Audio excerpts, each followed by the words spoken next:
Hello, everybody. Happy Saturday. I'm headed to the gym, not my jiu-jitsu gym. I've taken a few days off. Primary reason for that is I have developed a little bit of cauliflower ear on my right ear, and my instructor has drained it for me 5 times. So every time I go back and train and roll, it flares up again. So I decided to take maybe 3 to 4 days off fully, keep icing it, and not introduce it to any trauma so it doesn't get worse. Anyways, I'm on my way to Crunch Fitness. I'm gonna do a pull workout and some assault bike sprints, but I wanted to talk to you guys today about life, about inner conflict. So something I've learned lately is I've been studying a lot of the Buddhist texts, and the Dhammapada, I don't even know if I'm enunciating that right. Dhammapada. It's one of the original texts from Buddha himself, Gautama Buddha, which is the original Buddha. And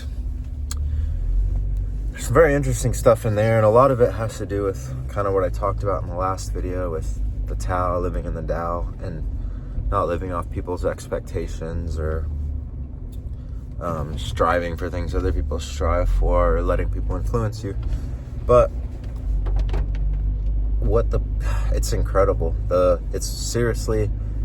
It's not surprising why it's not very promoted, and why other countries and other places demonize it and try and get it essentially, I don't know if banned is the right word, but they don't want to promote it very much because it basically goes against all of modern society. The main principles in it is that pain is inevitable, suffering is optional, but the root of all suffering is attachment and clinging to things and grasping onto things and wanting things to last, because nothing lasts forever, okay? People spend their whole lives chasing security or chasing wealth or chasing a retirement or wanting a family or wanting children, and it's crazy because all of these things are taught to us to be like normal things that we should all want. But the truth is, the more of these things that we have, the more attachment we have, and the more we're going to suffer, which is true.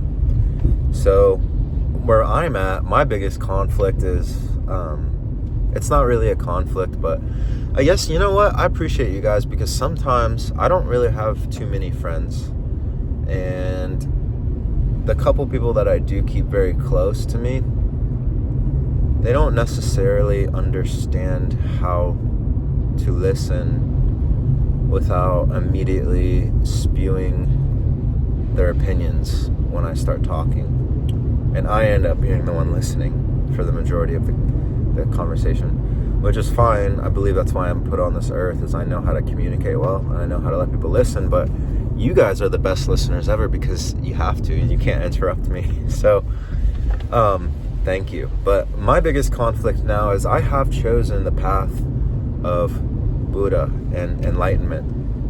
And it goes along with the Bible too. But Buddha and his teachings came 600 years prior to the birth of Christ. So, and when I read their text, it's a lot more simple and it makes a lot of sense. And don't judge it, look into it if you have any interest. But basically, the path to enlightenment and the path to nirvana is the ultimate goal. And how to achieve that, there's a few things. You have to let go of essentially everything. And that's why being a monk is basically a streamlined process, hoping to accelerate you without all the distractions of the Western world. Now, I am a believer that, I'm here for a reason, and I'm in Florida for a reason, and I have the people around me for a reason. So, and I've committed to something already. I've committed to taking care of my dog until he dies. And he's 8 now. So, we're probably about halfway there, give or take. So I have some time left here, and you can learn a lot in the Western society, but it is harder to do this here because everywhere you look around, there's temptation. Everywhere you look around, there's sensual pleasures. And what he teaches is that we must renunciate and get rid of all cravings and all sensual pleasures and all sensual feelings. He teaches moderation in food. He teaches to get rid of basically your mind, right? Your mind is the biggest obstacle that you're ever going to face. And your mind is like a fish out of water. It goes everywhere. And as a master carpenter carves wood, as a master plumber lays the pipe and dictates where the water will go, the master Buddha, the master monk, the wise man, the sage, treats his mind like that, which is what I'm trying to do. And actually, I've been doing this subconsciously for probably a few years now, but it gets to the point where you truly watch your mind all day, and you watch where it goes, and you rein it back. And that's why meditation is such an important tool, and you have to meditate if you want to reach enlightenment.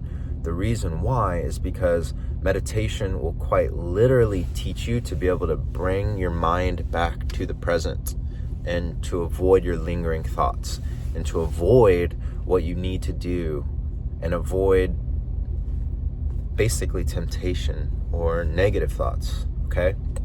So that's why meditation is important, but you really do need to concentrate and to watch your mind, because your mind will wander subconsciously. That's its job. And being able to bring it back and get rid of all lustful thoughts, all desirous thoughts, all negative thoughts, hatred, anger, jealousy, all of these things we need to let go and be present. And it's it's deep and it's complex, and it's gonna take years, probably the rest of my life, till I can reach a master. But I am dedicated to it because I believe it 100%. Having a family is not the answer. Having children is not the answer. That just complicates things. And I'm not saying if you want that or you have that it's bad or negative. What I'm saying is, if your goal is to essentially reach complete enlightenment, and what he teaches is that when you can reach complete enlightenment and you can be like the masters, then you will no longer be born into samsara. And samsara is the cycle of rebirth and reincarnating back in this world to do this again. Once you reach the point of nirvana, which is complete peace, complete absent-minded from everything, absolutely no desires, that's what the true masters have obtained. And if you can get there, if you can do that, then you will no longer be born into this human cycle to deal with these sufferings again. You will remain with the gods, and you will remain outside of these things. And that is what I'm after. That is essentially what I'm dedicating the rest of my life to. So yes, I still have a business here, but to be honest with you, the only reason I have the business is to be able to pay for things here in the Western world. But trust me, boys and girls, I am not after what the normal person is after nowadays. I don't want a retirement, and I'm strongly considering after my dog passes away and he's moved to the next realm and reincarnated, that it might be my time to give everything up as well. And I don't know exactly what that means yet. It might mean going to a monastery, or it might mean going to Thailand and living very frugally and being in isolation for a while. I don't know. I'm going to let the universe guide me with that. But I'll tell you right now, chasing $1 million in my bank account, having a bunch of properties, having nice cars, and having a big family is the opposite of what I'm after. So yeah, I just got to the gym. I'm gonna keep this video going while I drink my Element salt packs. Maybe I'll put it right here. Yeah, that'll do. Maybe. Hold on. So that's kind of where I'm at with it. And you know, this video, if you're watching this, it might not resonate with you fully because you might not be wanting to do that, and that's fine. That's totally fine. Remember, I lived the very first basically 28, 29, 30 years of my life completely opposite of this. So I understand not resonating with this. Okay, I was raised by a big family, man, and a nice, happy, big family.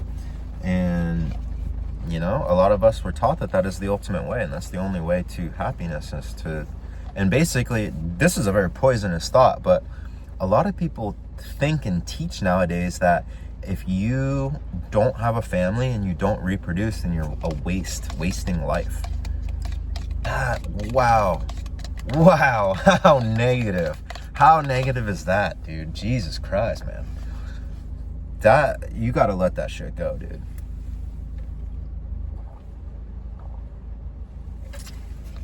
So, this is an area where I'm having some battles, and I have to continue to battle every day. I've given up lust fully. I don't have issues with lust.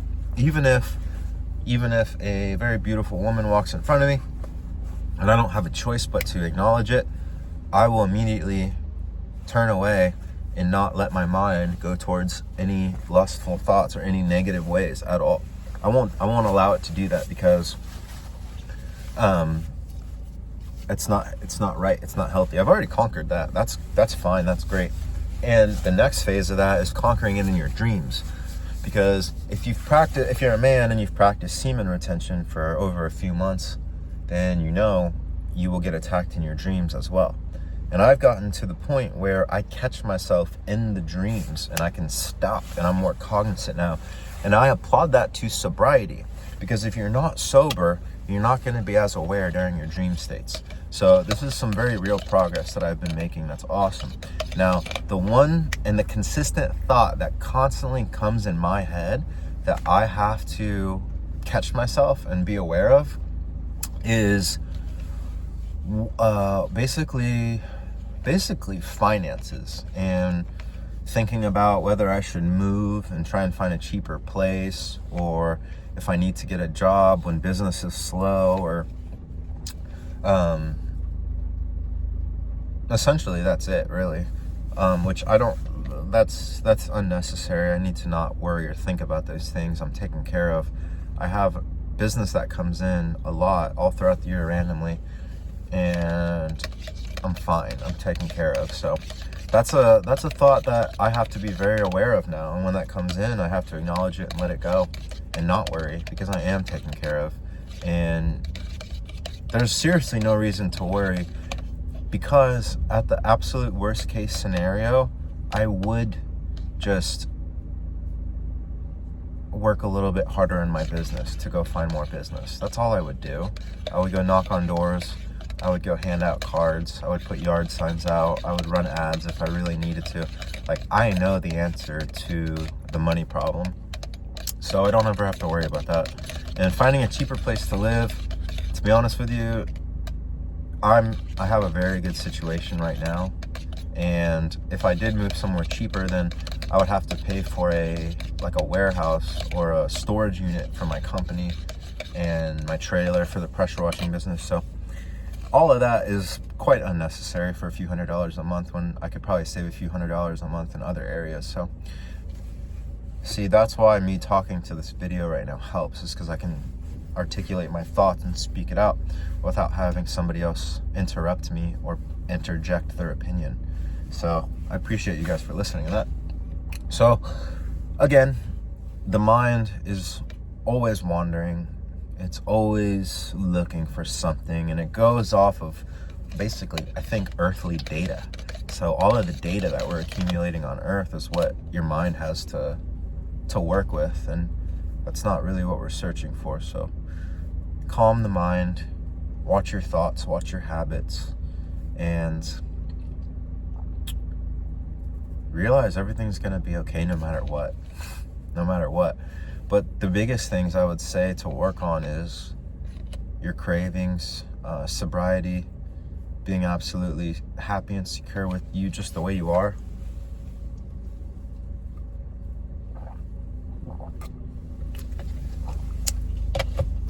I think you guys are doing great. And I know I don't have very many followers and not very many people watch this video, so if you do and you have any questions or feedback, please let me know. You can comment here. I'll see it when I see it, or you can probably reach out and try and find me on Instagram. I'm pretty hidden though. I think my page is private. But anyways, those are my thoughts for today. I hope you guys have a good weekend. Hope you're staying safe out there. Peace and blessings.